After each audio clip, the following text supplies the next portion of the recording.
$100, not $10,000, not a windfall from a relative you barely knew, not a bonus that arrived at the right time. $100. The amount that disappears in a weekend without you noticing. The amount you've spent on things you cannot name by Monday. The amount that feels too small to matter and too tight to spare, and somehow both of those things at once. This is where it starts, not with a strategy, not with a perfect plan or a brokerage account you've researched for 6 months. It starts with $100 and a decision that feels almost embarrassingly small given the size of what you're trying to build. You make the decision anyway. You set up the automatic transfer. You pick the index fund. You don't overthink it because overthinking is what kept you from doing it last year and the year before that. You click confirm. Nothing happens. The account shows $100. The market moves 0.3% and your $100 becomes $99.70. You check it 3 times before bed. This is the beginning, and it looks nothing like what you imagined.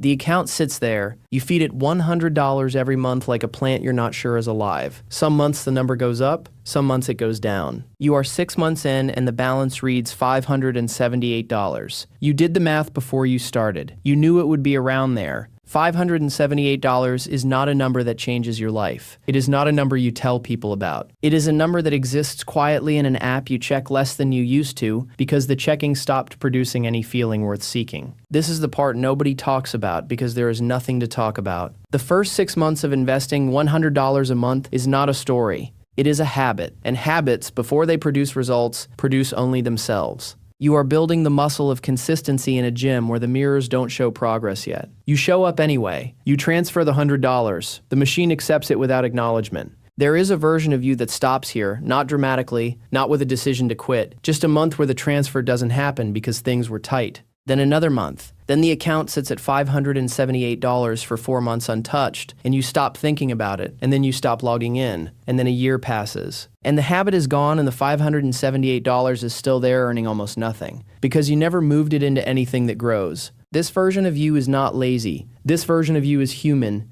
The gap between knowing what to do and continuing to do it when nothing visible is rewarding you for it is where most people quietly exit. You don't exit. You don't know yet what that decision is worth, but you will.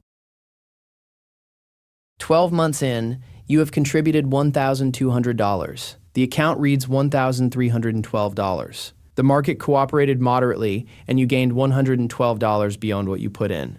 $112, you could have earned that in an afternoon of overtime. It is not an impressive number, and you are smart enough to know that and disciplined enough to stay anyway. Here is what actually happened in year 1 that the balance doesn't show. You built a relationship with delayed gratification that most people your age have not built. Every month you had $100 that could have been a dinner and it became a contribution instead.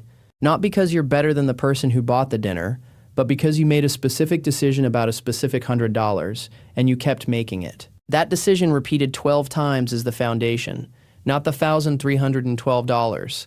The foundation is the repetition. You also learned something about yourself this year. You learned that your life did not deteriorate without the $100. The month didn't collapse. The things you thought you needed that $100 for mostly didn't materialize, and when they did, you found the money somewhere else. The $100 was never actually load-bearing in your monthly budget. It just felt like it was. Most people never test that feeling. You tested it 12 times, and it was wrong 12 times. That is a more valuable discovery than $112 in market returns.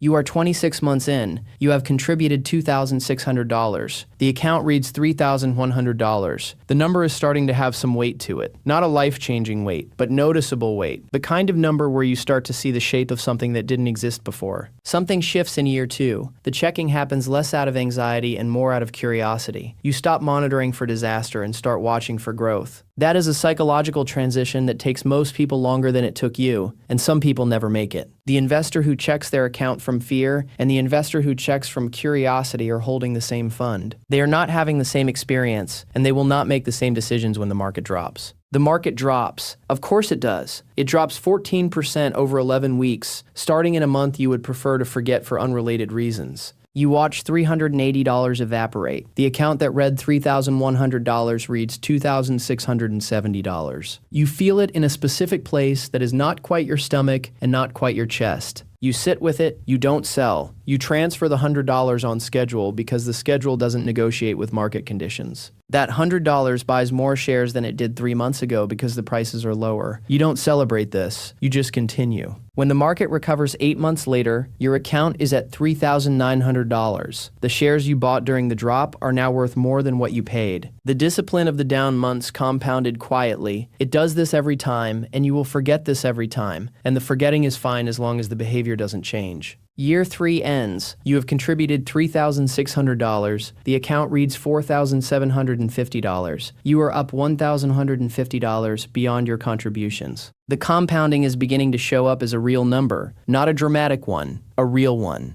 The gap between what you put in and what you have is widening in your favor, and it will continue to widen, and it will do so faster and faster. And at some point, the returns will stop feeling like a bonus and start feeling like a second contributor. Like someone else is also putting money into your account every month alongside you. That someone is time. Time is the only investor who never misses a contribution, never panics, and never sells at the bottom.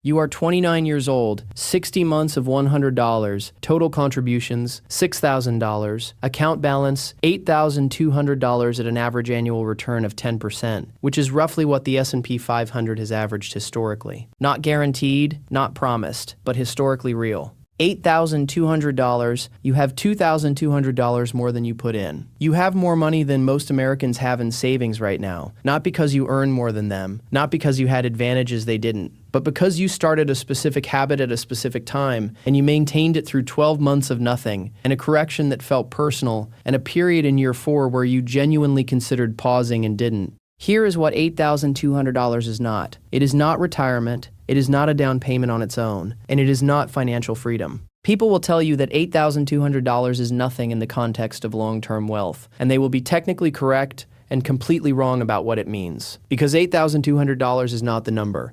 $8,200 is the proof. The proof that you can build something from almost nothing over a sustained period of time without a windfall, without a high income, and without a perfect plan. The proof that the machine works if you feed it. The proof that you are the kind of person who feeds the machine. That identity is worth more than $8,200. The identity is what carries forward.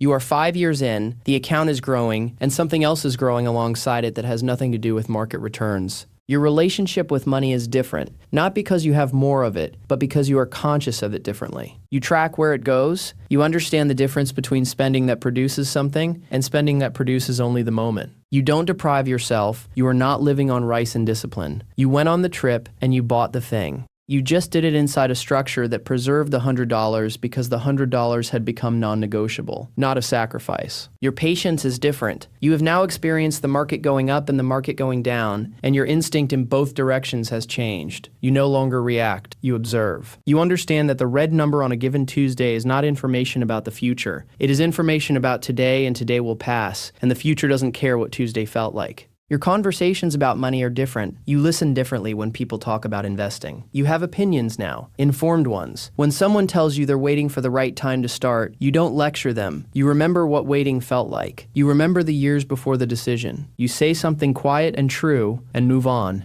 And something harder, the distance. There is a quiet separation that begins to open between you and people in your life who are not building anything. Not because you are better, because your priorities are different now in a way that shows up in small decisions every day, and small decisions accumulate into a different kind of life. You feel this sometimes like a loneliness that you can't quite name. You are moving in a direction that not everyone around you is moving, and the movement is slow enough that no one notices it yet, including you, until you look back and realize how far you've traveled.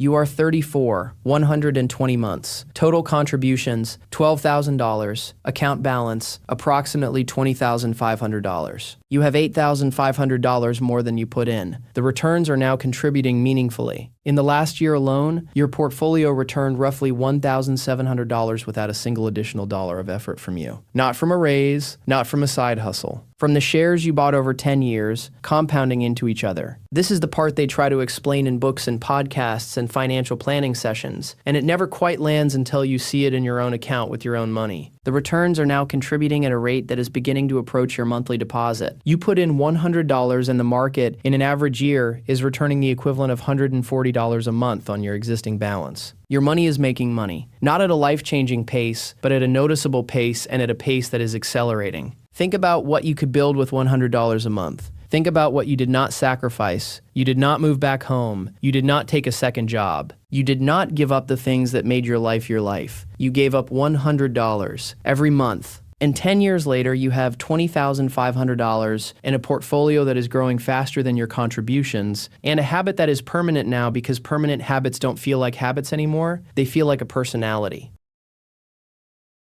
You are 44. You have been doing this for 2 decades. Total contributions, $24,000. Account balance at a 10% average annual return, approximately $76,000. You have $52,000 more than you contributed. The gap between contribution and balance is now more than double your total investment. You did not do anything extraordinary to get here. You did not time the market. You did not pick the right stock. You did not have a mentor or an inheritance or a break that changed everything. You had $100 a month and 20 years, and the compounding did what compounding does when you leave it alone long enough. $76,000 is a real number now.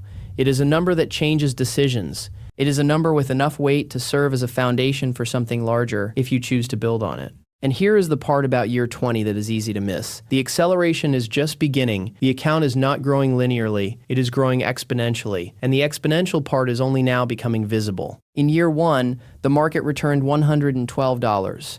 In year 10, it returned approximately $1,700 in a single year. In year 20, the account is returning roughly $7,000 annually. $7,000 a year from $100 a month. You put in $1,200 a year, and the account adds $7,000. The machine has become the primary contributor. You are almost a passenger at this point, and the journey started with a $100 transfer on a Tuesday evening in an apartment you have since moved out of.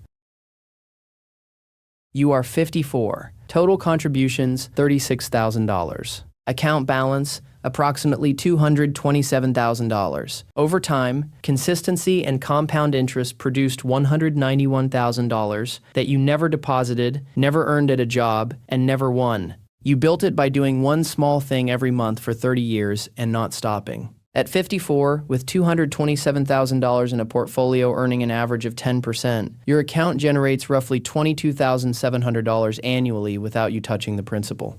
That is nearly $1,900 a month for money that started as $100. The machine you built with pocket change is now producing income that approaches what many people earn working. And there are still 10 years until the traditional retirement age. You are 64. You have contributed $48,000 across 40 years of $100 monthly deposits. Your account balance at a historically average return is approximately $637,000. $637,000 from $48,000. The difference, $589,000, was not earned. It had grown by time and by your refusal to stop. By the 48,000 small decisions you made every month, when the $100 could have gone somewhere else and instead went here. Every month felt like nothing. Every month felt too small to matter. Every correction you didn't sell through. Every year that passed without drama or visible progress. Every Tuesday transfer that nobody congratulated you for. All of it stacked. All of it compounding. All of it here.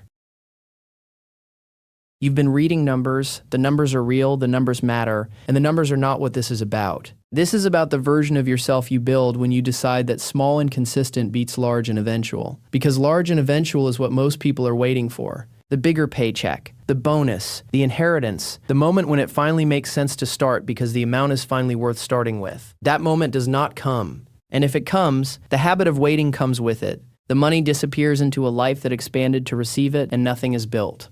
Small and consistent is not a consolation prize for people who can't do more. It is the mechanism. It is how the machine runs. The person investing $100 a month and the person waiting to invest $1,000 a month arrive at 40 differently. The first one has 40 years of compounding and a permanent relationship with discipline. The second one has an intention that kept getting delayed and a savings account that kept getting raided and the uncomfortable awareness that time was the only asset that was actually irreplaceable. Time does not wait for the right amount. It runs on whenever you give it. You gave it $100. You gave it every month. You gave it for 40 years. And it gave you back something that $100 could never buy, waiting could never build, and shortcuts could never manufacture. It gave you the proof that the smallest version of the right decision, repeated without stopping, becomes something that looks like luck from the outside and looks like discipline from the inside, and is in the end the most ordinary, extraordinary thing a person can do with money.